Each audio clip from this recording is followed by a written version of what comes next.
அந்த ஜிஎஸ்டி வரம்புக்குள்ள தங்கம் petrol diesel கொண்டு வரப்படும் பொதுமக்களோட எதிர்பார்ப்பா இருக்கு. பெட்ரோல் டீசல் கொண்டு வருவதற்கு அரசியல் சாசனத்தில் திருத்தம் செய்யணும். நாங்கள் சொல்றோம், இந்த ஜிஎஸ்டி சட்டத்தை முதல்ல திருத்தி அமைக்கணும். பெட்ரோல் டீசலை கொண்டு வருவதா இல்லையா என்பதை மாநிலங்களோடு கலந்து தான் முடிவெடுக்கணும். ஏன்னா மாநிலங்களுக்கு இன்னைக்கு மிகப்பெரிய வருவாயே மதுபானத்தை தவிர பெட்ரோல் டீசல் தான். மாநிலங்களை கலந்து முடிவெடுக்கணும். தமிழ்நாட்டிற்கு அடுத்தடுத்த பிரதமருடைய வருகை வந்து மக்கள் மத்தியில் ஒரு பெரிய ஒரு உற்சாகத்தை கொடுக்குது அப்படின்னு பாஜக சொல்றாங்க. இது ஏதாவது ஒரு தேர்தல் எதிரொலியாக இருக்குமா?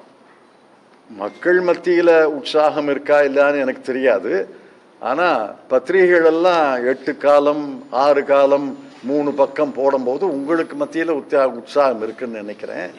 நீங்கள் தயவுசெய்து அவரை ஒரு கேள்வி கேட்கணும். ஏன் எய்ம்ஸ், மதுரை எய்ம்ஸை பற்றி பேச மாட்டேங்கிறாரு? ஏன் வேலை இல்லாமையை பற்றி பேச மாட்டேங்கிறாரு? ஏன் விலைவாசி உயர்வை பற்றி பேச மாட்டேங்கிறாருன்னு கேளுங்க.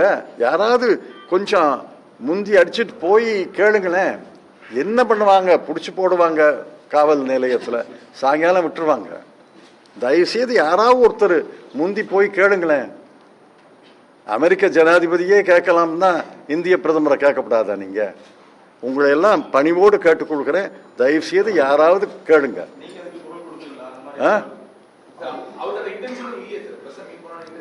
நீங்க கேளுங்க, உரத்த குரலில் கேளுங்க. என்ன பண்ணுவாங்க? ரொம்ப மோசமா பண்ண மாட்டாங்க. சாயங்காலம் வரைக்கும் போலீஸ் ஸ்டேஷன்ல வச்சிருப்பாங்க. நாங்க வந்து உங்களை கொண்டாந்துடுறோம்.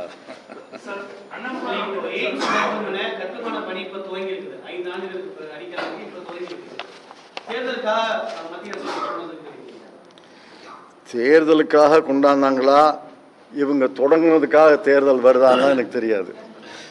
ஒருவேளை இவங்க தொடங்கின பிறகு தேர்தல் வரலாம்னு தேர்தல் கமிஷன் சொல்லலாம். ஆனால் ஒன்று சொல்கிறேன், இதை பாருங்க.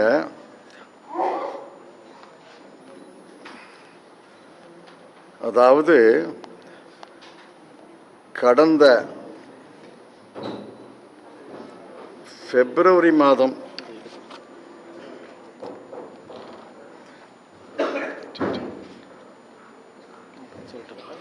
இல்லை, I have got the list. இதில் வரமாட்டேங்குது. பிப்ரவரி மாதம் 22ஆம் தேதியிலிருந்து, கவனமாக கேளுங்க, பிப்ரவரி மாதம் 22ஆம் தேதியிலிருந்து மார்ச் மாதம் 7ஆம் தேதி வரைக்கும், அப்படின்னா ஒரு 14-15 நாளில் 5,90,661 கோடி ரூபாய்களுக்கு பிரதமர் அறிவிச்சிருக்கிறார். 14 நாளில் 5,90,000 கோடி. 5,90,000 இல்லை, 5,90,000 கோடி. இதுல தமிழ்நாட்டுக்கு 17,300 கோடி அறிவிச்சிருக்கிறார். இதுக்கெல்லாம் பட்ஜெட்ல ஒரு வரி கூட நான் பார்க்கலையே.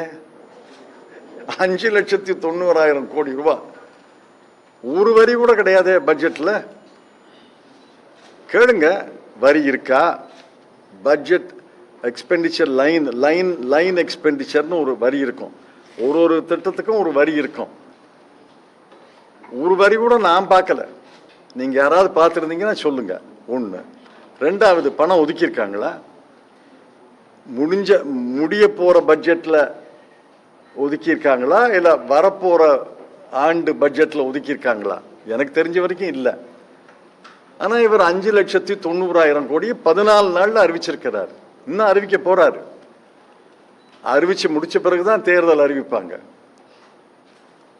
அதனால இந்த அறிவிப்பெல்லாம் இந்த மல்லிகைப்பூ காகித பூ மாதிரி தான். இது ஒரு பூ, அவ்வளவுதான்.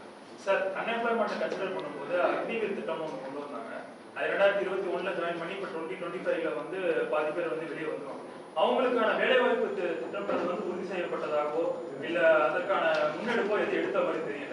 காங்கிரஸ் வந்து தன்னோட எடுத்த மாதிரி தெரியலையான்னு ஏன் ரொம்ப அடக்கமா சொல்றீங்க? எடுக்கலன்னு சொல்லுங்க. எடுக்கவில்லை, அவர்களை அனாதையாக விட்டு விட்டார்கள்னு சொல்லுங்க. அவர்களை அனாதையாக விட்டு விட்டார்கள். அவர்களுக்கு மறுவாழ்வு தரணும். அதை காங்கிரஸ்